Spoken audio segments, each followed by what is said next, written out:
So working with a partner is important because software companies are not financial services businesses, and they shouldn't be, because their business is on creating a great experience for their user. That's what makes them special. That's what makes them different. That's what companies need to focus on. Hey everyone, and welcome to the Payments Strategy Show. I'm Joshua Silver, founder and CEO at Rainforest.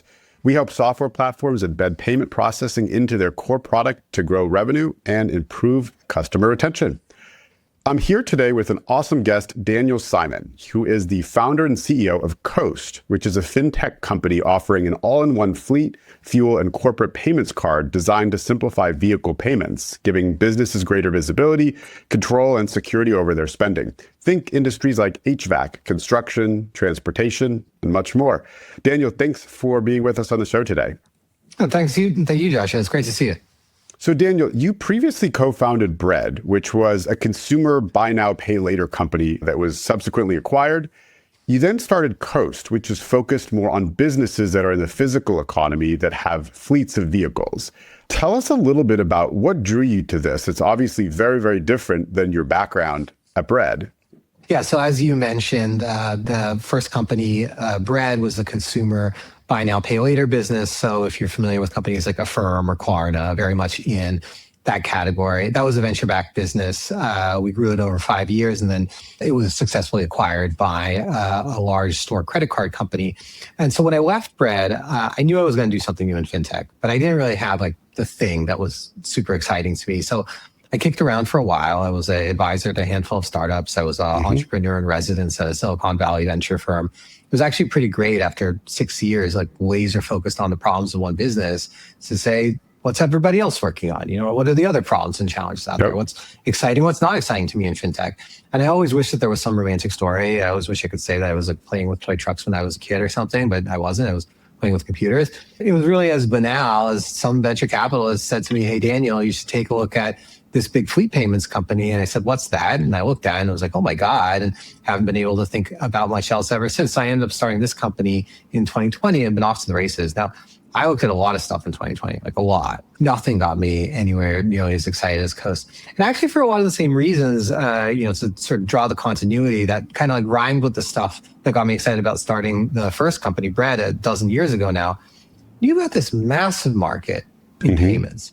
That, by the way, in 2020, very few people in tech and VC were really thinking about. It's dominated by a niche, like just a handful of players with huge profit margins that don't always treat their customers as well as they could, but are solving a real need and pain point for a massive sector of the economy with a business model that's proven to work at a huge scale, but where the incumbents aren't necessarily technology companies. They don't always show the innovation in their DNA. I look at that pattern, I feel like I've got to be able to do something absolutely huge here. I felt the same way in 2014 starting Bread about the store credit card companies as I feel about the big fleet payments companies in the US today. That just got me super duper excited. I will say to answer your question about going from the consumer side of things to the commercial side, I would say that like the thing that I really took over to Coast from Bread, the consumer-focused business taught me how to build like really simple and beautiful payments experiences that can adapt to the context of our partner's connection to the customer. So, in the buy now, pay later product was exclusively delivered through partners. We would need merchants that were selling stuff online in e-commerce stores to be our channel for presenting a payments option to the people who would become the end users of the payments product. And so we needed to design like a experience that could adapt to their websites, that was optimized for conversion that could happen in an instant for a complex financial product, while doing all that risk evaluation and control in the background, all the complexity that's behind it to make it look to the customer like there's nothing going on in order to drive that conversion. So when I started in the space of fleet payments and these physical economy businesses and the kinds of payments experiences that they were used to, I had terrible user experience. And I set out to recreate it from the ground up, on a clean sheet of paper. with a lot of the same experiences and workflows that I did for Bread that was designed for a consumer, but here for like a sophisticated business audience that historically has been underserved by fintech. The application for credit is a really good example. So like the application for credit, when you click the, hey, buy this couch for 24 payments of $47 or something like that sort of staged workflow, drawing the customer in, like telling them in an intermediate stage about what they're pre-qualified for, so that then they can decide whether they're going to put in the extra steps to actually put in the application. There's nothing like that in a lot, I think, in commercial payments generally, but particularly obviously in the fleet space. And making it like easy and delightful, I think, is actually now the standard that fintech companies should need to go after in B2B, which is something that has changed over time, and it's something that I feel that we innovated on here at Coast, learning from Bread.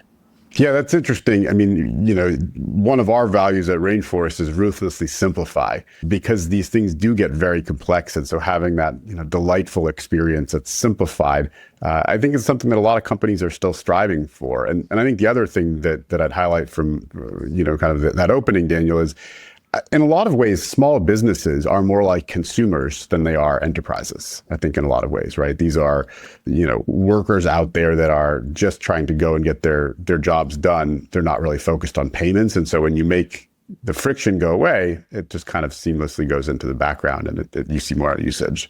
But the thing is, though, I would say I totally agree with you, but they're consumers with really complex needs sometimes. So and the ones that are very particular to their businesses. You're designing a product for a consumer, it'll work for every consumer. But if you're designing a payments product that works for a business customer, they're going to be very, very different if they're an HVAC versus if they're a retail store or a manufacturer, right? And so understanding the workflows of those kinds of businesses and giving them a consumer-like experience regardless, because you're right, that is very many ways what they are. That's a real challenge, but that's also the opportunity. And so how does Coast cater to all of those different industries? Is the product actually the same for kind of everyone, whether you're HVAC or field services or whatnot, or is there actually unique pieces for each of them?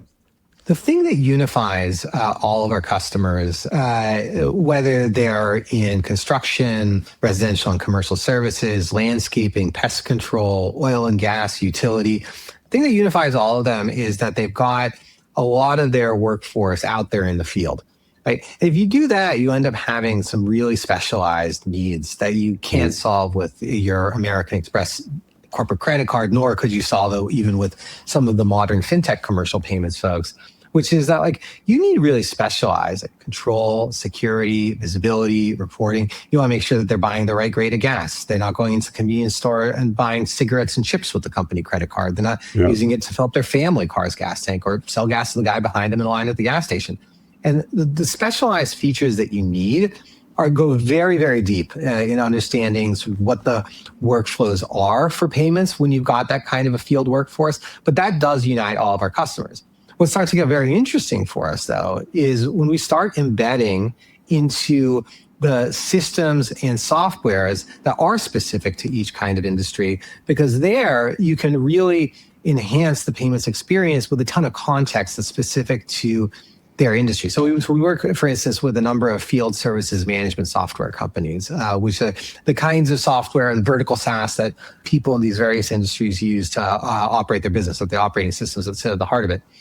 And we work with a number of these. We work with one that's a great partner called BuildOps. They're commercial services and construction FSM. And we'll do things like, we know that these customers care a ton about job costing for construction projects and when subcontractors get paid. So we will pull down the configuration of job codes, cost codes, job phases, completion categories, specific to a construction use case, present an experience to the end user transacting with Coast so they can appropriately classify the transaction with that logic, send it back to BuildOps, and then downstream to the construction specific ERP. And that one thing, right, will bring that customer, that construction user, over to Coast with not just their field spend, but also with their corporate spend for supplies purchasing and the like, because of this one thing, because we understand their workflows. And there we need to learn about each different kind of sub-vertical that we work in, really go deep in understanding the context and the stacks in which we operate. There is this shared need, and then that gives us the permission to go deeper. Yeah, that makes a lot of sense. Now, for folks who may not be as familiar with fleet payments and kind of expense management in this, would a fair analogy be to say that Coast is essentially like Ramp, but specifically for these types of businesses with a lot of nuanced features for fleet? Is that a fair analogy? And if not, do you have a better one? It's actually very apt. I would say that Coast would be, or wants to be in any event, and we admire the hell out of Ramp over here, but Ramp for the physical economy, I would say. Okay. Like to me, the thing about sort of solving that specialized payments need that I was talking about before allows us to really have a wedge into our customers' financial lives by solving the biggest pain point that they have in payments that others can't solve. And then like if we nail it with our core product, which I believe that we do, then that gives us the trust and permission to be able to say, hey, we do all this other cool stuff. And so we launched a corporate payment solution that's very tightly integrated with the fleet and field payment solution. We have a bill pay product that's just launching now, which also integrates into some of those systems that I was talking about and creates holistic and unified workflows across the field spend, the corporate spend, as well as AP and bill pay, in that contextualized way that understands our customers' verticals and at the same time solves the gnarliest part of their payments lives, which is that field spend and the specialized control. That is very, very appealing for our customers. So to your point, Ramp for the physical economy would probably be the closest place to start. That's helpful. You mentioned a lot of different things you do. You do the fuel cards, the corporate cards, expense management, bill pay. I know a lot of founders struggle with this multi-product rollout. Tell us a little bit about how you sequence these products. Did you start with one wedge and expand? Did you already have the full vision from day one and you're just kind of completing the roadmap? How do you think about that, both from a planning perspective, but also execution? How do you make sure you're not spreading yourself too thin? From a vision perspective, because multi-product is a very challenging motion to both build and to sell, the vision was there from day one. If you look at the seed stage deck, it'll say, here's what we're going to do. And actually, sometimes I look back on it, I was like, damn, we got a lot of stuff right pretty early on in terms of how much we've been doing what we thought that we were going to be doing, not always on the same timelines, but the vision was always there. But we did want to start with the wedge product because that's where we knew we would get sort of product market fit and traction and growth, give us a revenue base that we could use as we grow to iterate on the product, really sort of get that first product perfect while starting to allocate. And I'll get to your question about how we allocate resources towards product number 2 and then eventually product number 3 and so on. So we started with a fuel card. It only worked for gas at gas stations. But it was, again, like a reinvented form factor in terms of how it works. We got to understand our customers' risks, transactions, behaviors. We started to give them really precise controls in the software to set policies on who in their fleet can spend how much and where and when. First on other kinds of field categories, so parking and tolls, car washes, parts and maintenance, picking up extra supplies at Home Depot when you didn't get them at the warehouse. That really took off because in the past, our customers were using closed loop solutions. They would need some kind of second program for all the other stuff, which is a real problem. Having one solution, right, where Visa, wherever you want to be, with really precise controls, that was a no-brainer. So that, we started with that fuel wedge. We ended up getting all of the field spend. And then the real prize for us was to say, Mr. Plumbing Company owner, if you're buying inventory from supply houses online for construction jobs, or you're paying for software subscriptions or insurance premiums, put that on Coast as well. You get the same reporting and visibility that you love for the field expenses, but one pane of glass. And that's really landing. And for us, that wedge allows us to go much bigger because our customers spend 3 to 5% of their revenue on gas, but they spend 15 to 30% of their revenue on stuff that they're already putting on credit cards in general today. So theoretically, that's like a 5x plus upsize opportunity. Now, having built that, right, sequentially, what we've actually found from a distribution perspective, to my surprise, because I always thought that this was just going to be, we hook them with the wedge, we do it well, and then we say we do all this other cool stuff.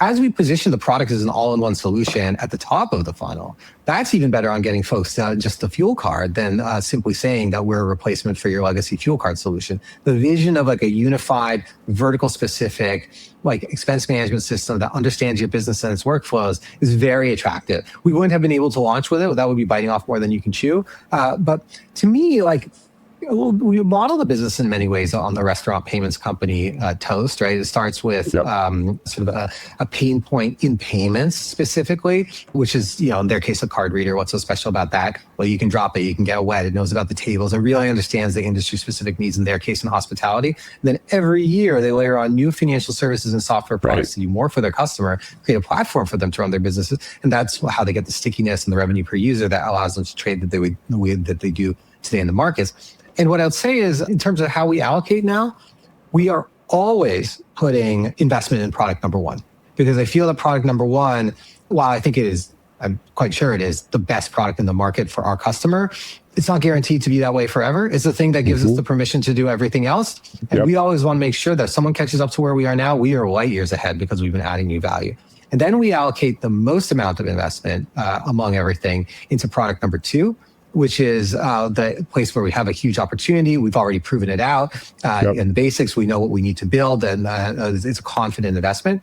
And then we always have, I'd say 10 to 12% allocation of our R&D resources to the next horizon product. That hasn't been proven out yet, but that we have a strong thesis for. And not all of them are always going to work, but having that 10% to be able to say we're just expanding our aperture of possibilities all the time, and doing it by sort of island hopping adjacencies, right? There's a reason that fuel spend and then field spend and then corporate spend, all these things are all related to it. And then once you have the corporate spend, you do the bill pay, the adjacencies, both in terms of our capabilities as well as the customer needs.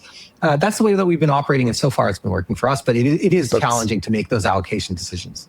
So we've kind of talked about the cost or the resource allocation. Let's flip from a revenue perspective. How do you think about the balance between payments revenue, meaning card interchange, subscription fees, and other monetization? And, if you think about maybe more broadly for vertical SaaS companies that are trying to figure out their fintech revenue model, how should they think about it?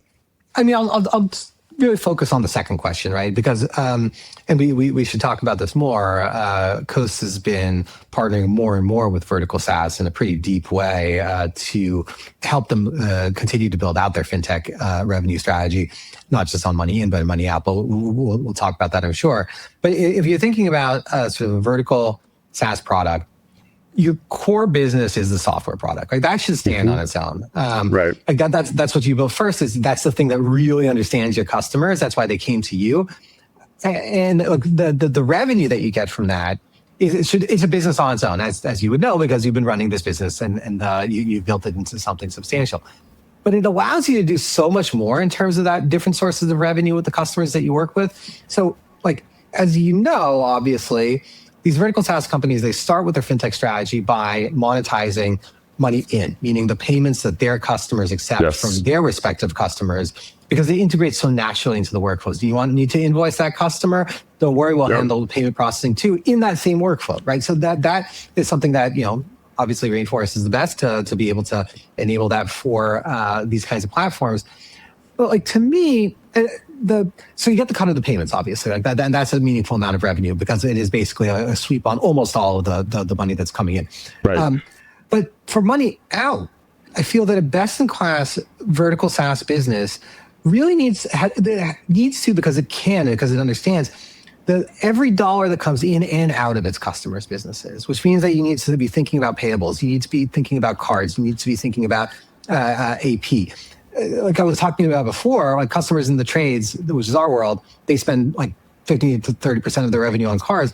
The interchange cut that you would get of that as a vertical SaaS business, if you're working with a partner to provide you with those payable solutions, is really actually quite meaningful. And that can add up to a lot in terms of interchange revenue beyond the cut that you're taking on the money inside. The interesting thing though, so that's on the interchange side of things. The interesting thing though is I feel that a platform can have more pricing power on these expense management and payables products than a card company like Coast could, even on its own. Why is that? And why is that? Because the product is so valuable in and of itself, the core software product, and it's so specialized for this customer. And you could be charging, some of these field services management companies, they're charging $200 or more per technician per month. If you were to say to them, you can add on this expense management module for another $10 per technician per month, it's a kind of a no-brainer for the customer because it's already integrated with the workflows that they use. It's the operating system on which they're running that business. And then now you're saying you have sophisticated spend management that's like building right into it for another $10 a month, right? That would be more than a payment product on its own would be able to monetize fees for this kind of a solution. But it is something that the vertical SaaS has the power to do. And again, if you focus on the workflows and integrating payments where it counts, like things like job costing and how you close the books for your particular kind of business, how you invoice upstream customers, like the general contractors, and tracking it back to purchase orders, that allows you to earn interchange without having to give away huge rebates on the card as well, right? That's a challenge in a lot of corporate payments businesses is like, hey, I'll give you 1% cash back. How about 1.5%? How about 2%? Right. But if it's giving you the kind of software workflows that like just make running your business so much easier and controlled, you just don't have to play that game. Yeah. All right. I want to change subjects now. Let's talk a little bit about risk. That's always an important topic in any fintech business. Fraud is obviously a massive issue in fleet payments, right? You have drivers sharing PINs. They're making personal purchases. There's fuel theft. The list goes on. How does your approach to fraud prevention actually differ from all of the legacy fleet card issuers? And, what role does telematics and GPS and some of these other things play in helping you solve that? Great question, which again, I think so really highlights the importance of software solutions surrounding the payments as opposed to just the payments facilitation itself, which is honestly why Coast exists. I mentioned before that these specialized needs come out of the fact that in this kind of mobile workforce, for lack of a better term, a blue-collar mobile workforce, there isn't the same level of trust that you would have if you were giving your corporate credit card to a sales director going to a conference for travel and meals and the like. So you need all of these specialized kinds of controls. To your point, like the traditional legacy fuel cards, the way that they would work is you would like leave them in the glove boxes of the vehicles. They would roll up to the gas pump and they would be prompted upon swiping the card on the little dial pad that's on the gas pump that I'm sure you've seen for your vehicle identifying number and your PIN and your driver ID and your odometer reading. It was a terrible experience that the data was just awful that didn't give you those controls. Because a driver steps out of the cab of the vehicle in the freezing cold. He's forgotten the odometer reading. It's 99999 to keep moving. Right? The cars get switched among different vehicles. They get lost, and then the data is all misattributed. To your point, drivers are sharing these pins to defeat the controls that are supposed to stop them from going and doing things that are outside of the policies that are assigned to them. So we've reinvented the whole thing. So what we did was we said, let's do away with this like pins at the pump thing that is archaic and also relies on the capabilities of the network. And is every merchant acquirer like actually sophisticated enough to meet the standard, or does it work in some places and others? We said, look, everything that was done before was designed at a time when everybody didn't have a mobile phone in their pocket, right? And once they do, what can you do with that? So we send people interchangeable stack of plastic. Like it doesn't have anybody's names on them. It's not supposed to be assigned to a vehicle permanently. Just arbitrary IDs, ABC 123, 124, 125. You can keep a stack of extras in the drawer. You can hand them out to your drivers to keep in their wallets if you want. Keep them in the glove box or vehicle if you want. Doesn't matter. Works the same way. You pull out the card at the beginning of the day. When you get into the van, you text like the card ID, ABC123 to Coast. We say, oh, is it Joshua? Because your boss put you in the system with that phone number. Are you driving Mercedes Sprinter van, license plate XYZ or something else? Yes. Okay. Now, all the policies that you attempt to, the purchases that you attempt to authorize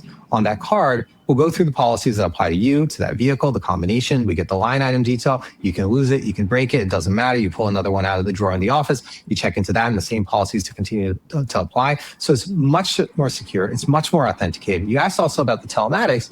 We can do things that go really deep in these kinds of fraud control patterns. So we connect to the telematics devices, right? The box that will plug into the data port of the onboard computer of the vehicle and sends all the telemetry information to a cloud platform to say things like, hey, Joshua, why are you trying to make a purchase at a merchant when I know that the real-time GPS location of the vehicle that you're supposed to be driving is far away from that merchant? I can decline that. Why did you buy a certain number of gallons of gas and I didn't see your fuel gauge go up by the corresponding percentage? You can flag that. Why I know the odometer reading canonically from the onboard computer of your vehicle, the MPG doesn't make sense. Right? So again, it speaks to like the vertical specificity of payments that like the reason that customers are coming to us, the reason this product category exists in the first place is because of fraud and control. And so if you have a better solution for that, that's secure, that's attributable, that you can trust the data, that goes such a long way And it's not a question of the cashback game that we were talking about earlier. It's a question of,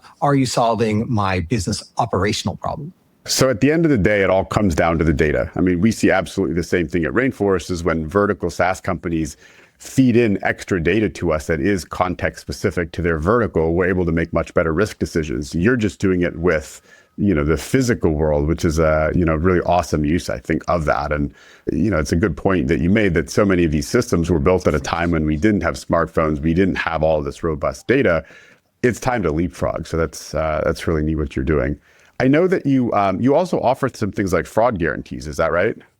That's right. Tell us a little bit more. How does that work? We basically say with our fuel fraud guarantee, fuel fraud it's rampant in these physical economy industries. Like there's just a tax that you pay when you're giving somebody a fuel card because they need it, right? Like they need to be able to get from job to job in order for the business to earn revenue. So it's a necessary evil to give that credit card to that kind of worker. Even with those cards, like we were talking about a moment ago, there are all sorts of ways to overcome the traditional controls. And so fuel fraud is a way of life for these folks. We're so confident in the way that our product works that says if you're using the mobile authenticated workflows that we just described, which work over SMS, they work over mobile app, and you turn on basic controls like requiring the odometer reading up front, which is something that we do rather than punching it in. Even if we're not connected to the vehicle's telematics, you can just text it to us and we say, hey, this looks like a weird number. Is that right? Are you sure? And if you say, no, I'm sure, that it'll get flagged in the system for review, but you're able to fill up. If you turn on some of these basic controls, then we are so confident in being able to prevent that employee abuse and waste and fraud that your one bad apple is sort of taxing your whole business, that we're just confident saying that it's a $25,000 guarantee. And frankly, we're considering upping that amount to make it a more eye-popping number for our customers who are concerned about that kind of fraud. It can make a real dent in their business. We're just so confident in the controls that we say, we'll put our money where our mouth is. Well, as we start to wind up our time, Daniel, if you had to advise a vertical SaaS leader who is thinking about adding embedded card issuance or any really other fintech product to their platform, what are the most important things that they get right from day one? And two, how would you go about choosing a great partner to help with that? Because it's impossible, I think, these days to build everything yourself. I know you guys work with some vendors as well on at least pieces of it. How do you manage that? The word that you use, partner, is the most important thing to do. We'll talk about the right partner in a second, but in terms of building everything, it is really hard to do this. Sometimes you'll talk to a vertical SaaS business, they'll be like, hey, I could use a issuer processor and get on the Visa rails myself. It's not just that. You don't just open an account with Stripe Issuing or Marqeta or something like that and feel that you've got the program. It's compliance, it's operations, it's servicing, it's collections, super intense legal and regulatory stuff, a lot of risks that you're taking on there. And also in these product categories, people expect credit. Right? And if you're doing credit, now you're thinking about having a capital markets function. You got to borrow to lend. What is your compliance risk, fraud risk, and credit risk? How are you underwriting these kinds of customers who, by the way, in many cases are SMBs and really need specialized underwriting, to your point about data and how you take risk. It took us at Coast a year to move money for a real customer with the product from the moment that we raised seed funding, actually a little bit more, because we were putting in place all of this infrastructure for risk and operations. In addition, obviously, you've got to build all the software, right? And chargebacks, disputes, enforcing complex policies and limits for your team, user-facing reporting, custom fields around the payments and metadata, reminders, receipt processing. There's just tons to build, right? So working with a partner is important because software companies are not financial services businesses, and they shouldn't be, because their business is on creating a great experience for their user. That's what makes them special. That's what makes them different. That's what companies need to focus on. So how do you actually get the financial services product to your customers? Is that you find really great partners to work with that can take advantage of that customer relationship that you built based on your product, because that gives you the trust and permission to offer these kinds of payment solutions. But you should not be building it yourself, because building that stuff, in addition to all of the cost of trying to do it yourself, which is very significant, it's just not what makes you different and special as a vertical SaaS platform. What makes you different and special is that customer connection, knowing that customer, providing them with great software and workflows. In terms of the advice, one, obviously, on the payments acceptance side, work with Rainforest. regret it. Monetize the money in first. It's the lowest hanging fruit for your business. Obviously, as I was talking about earlier, don't try to build the card or the bill pay product yourself, just like you would try to go directly to an acquiring bank to build your payment solution. And you work with great partners like Rainforest. You wouldn't do that on the issuing side, but even more so because of the credit risk and capital markets component. Go with somebody who understands your customers, right? Like we do in these physical economy industries, but there's other spaces, right? And there are other kinds of payments players who might know retail or manufacturing or e-commerce better than we do in terms of their needs with a card product. And then most importantly, it really is integrate into the workflows. I know that I'm repeating myself a number of times, but if you want to be sort of selling something differentiated, if you don't want to play the sort of highest basis point of rebates game back to your customers in order to win their business, and if you want to retain that business, is our friend Itai at Unit, who I know has been on this podcast before, he uses a phrase that I really like, which he says, giving money meaning. Like the payment product on the card side is not just something you bolt on as, hey, we also have a card. It's got to understand the workflows in your business and integrate payments in places that really grease the wheels of your customers' operations. That's what drives the stickiness. That's what drives the margins and the pricing power. And that is the thing to get right. Sage words of advice. Daniel Simon, founder and CEO at Coast, thank you so much for being with us on the show. Really appreciate it. Real pleasure to be with you, Joshua. Thanks so much for having me on.